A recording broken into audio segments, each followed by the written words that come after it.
వరదలో చిక్కుకున్నాము, రక్షించండి. ఎవరిని ఎవరు రక్షించేటట్టుంది? స్వార్థపరులు. మనిషి సాటైతే మోసం చేసే టైప్ ఉన్నారు. పెద్దవాళ్ళే రక్షిస్తలేరు. అన్ని సంపాదించుకొని ఆ ఆశలు ఆస్తులు. మనిషికి బ్రతకడానికి రెండే, ఒకటి ఆశ, రెండోది అవసరం.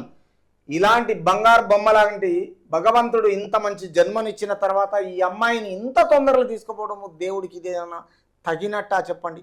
ఆ విజ్ఞత ఆయనకే వదిలిపెడదాం.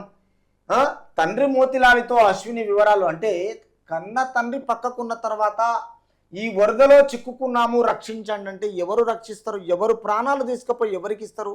కాకి పిల్ల కాకికే ముద్దుకు, పిట్ట పిల్ల పిట్టకే ముద్దు అన్నట్టుగా ఇంత మంచి అమ్మాయి చనిపోవడము, ఈమె రిటైర్ అయ్యేంత వరకున ప్రజలకు ఎంతో మేలు చేసేటువంటి పరిస్థితి ఉన్న ఈ సైంటిస్ట్ను దేవుడు అతి తొందరలో తీసుకుపోవడం చాలా ఘోరమైన పరిస్థితి కనిపిస్తుంది.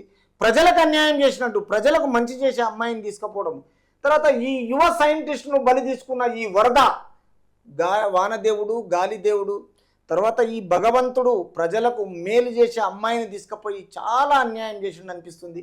తర్వాత కన్న తండ్రితో ఈ మోతిలాల్తో ఈ అశ్విని చెప్పుకున్న బాధ, తర్వాత ఈ ప్రజలు ఎవరు రక్షించలేని పరిస్థితి, ఈ వరదలో ఈమె కొట్టుకుపోవడము, ఈ వరదలో చిక్కుకున్నాము రక్షించండి నోరు పెట్టి ఎన్నోసార్లు అడిచినా రక్షించే నాదుడు లేకుండా వెళ్ళిపోయాడు. తర్వాత పిహెచ్డి సాధించి శాస్త్రవేత్తగా రాణిస్తున్న అశ్విని పిహెచ్డి సాధించి ఒక మంచి ఉన్నతమైన స్టడీ చేసి ఆ చదువుకు అగరు ఎందుకో మంచి చేయడానికి ముందుంటే దేవుడు ముందే తీసుకెళ్ళిండు. హైదరాబాద్ ఎయిర్పోర్టుకు వస్తుండగా ఆకేర్ నదిలో కొట్టుకుపోయిన కారు, పాపం ఎయిర్పోర్ట్ నుంచి ఆమె సైంటిస్ట్గా ఎక్కడో వెళ్ళిపోవడానికి వస్తుంటే ఆ నదిలో కారు పోవడము, ఆ చిక్కుకోవడము, ఆ వరదలో రక్షించిన తర్వాత కుమార్తె మృతదేహం లభించని తండ్రి ఆచూకీ లేదంటే కన్న తండ్రి ఆచూకే లేదు. బిడ్డను సెండాప్ చెప్పడానికి కారులో వస్తుండగా ఈ వర్షం వల్ల, ఈ వరద బాధితుల వల్ల, ఈ వర్షం కొట్టుకపోతే ఈ వరద బాధితుల్లో ఈ అమ్మాయి మొత్తం మృతదేహం లభించిన తండ్రిది మాత్రం లభించలేదంటే ఇది చాలా బాధాకరమైన విషయము. రెండు రాష్ట్రాలలో నిజంగానే ఈ అమ్మాయి విషయంలో ఇంత మంచి అమ్మాయిని దేవుడు తీసుకోవడంలో మౌనం పాటించాలని. ఇంకా 2 రోజులు భారీ వర్షాలు అంటారు. అయినా ఇంకోటి ఏంటంటే తస్మాత్ ఎందుకంటే 2 రాష్ట్రాల్లో కొంచెము ఓపికతో ఉన్నదో లేదో తిన్నట్టు ఉండాలి. కానీ బయటికి ఎక్కడున్న వాళ్ళు అక్కడే ఉండండి. మీకు రక్షణ కావాలంటే ప్రభుత్వం చేయడానికి ముందుంది.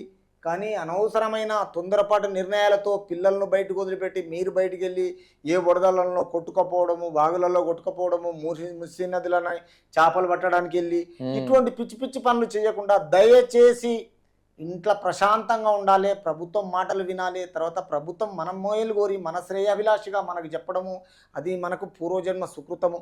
వినాలి. వినకుండా మనము తొందరపాటు నిర్ణయాలతో రేపు ప్రభుత్వాన్ని బ్లేమ్ చేసినట్టయితే. కాబట్టి దయచేసి ఇంట్లోనే 48 గంటలు వర్షాలు ఉన్నాయని ఇక్కడ అధికార పరంగా మీకు తెలియజేస్తున్నారు. కానీ ఈ విషయంలో జాగ్రత్త పడండి.